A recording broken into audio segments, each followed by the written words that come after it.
এক বৃদ্ধার মৃত্যুতে অবাক কাণ্ড ঘটল কোচবিহারের তুফানগঞ্জে। তুফানগঞ্জের রামপুর বাজার এলাকার বাসিন্দা শৈলবালা দাস। শুক্রবার তার মৃত্যু হয়।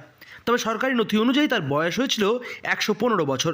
মাসখানেক ধরে অসুস্থ থাকার পর শৈলবালা দাস শেষ পর্যন্ত বার্ধক্যজনিত কারণেই মারা যান বাড়িতে। তবে বৃদ্ধার মারা যেতেই শুরু হয় আসল ঘটনা। তোড়জোড় শুরু হয়ে যায় বাড়ির মধ্যে। নিয়ে আসা হয় ব্যান্ড পার্টি। ছেলের বউ নেই, দুই নাতি ছিল, আমার স্বামী, আমার দেওর, ওনারা নেই। এখন উনি আমাদের তত্ত্বাবধানে ছিলেন। এখন আজকেই তার মৃত্যু হলো। ওনার বয়স কত হয়েছিল? অনেক বয়স ১১৫ বছর।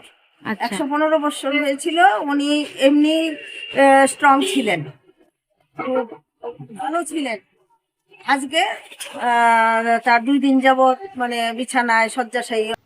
হ্যাঁ, ঠিকই শুনেছেন, আনা হয় ব্যান্ড পার্টি। শুরু হয় রীতিমতো উৎসবের মেজাজ। এরপরই শৈলবালার দেহ কাঁধে নিয়ে শোভাযাত্রা করে সৎকারের জন্য নিয়ে যাওয়া হয় শ্মশানে। নিয়ে যান তার নাতি নাতনিরা। তবে মৃতের বাড়ি থেকে শ্মশানের দূরত্ব প্রায় 2 কিলোমিটার।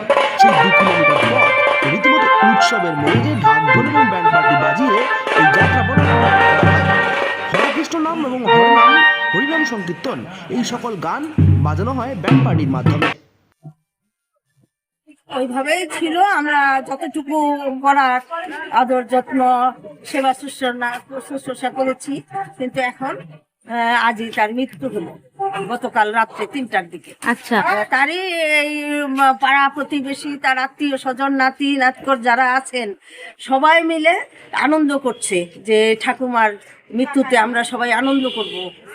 ঠাকুমার মৃত্যু এত বছর বয়সে হলো, এখন তো আর দুঃখের বিষয় না, আনন্দের বিষয়।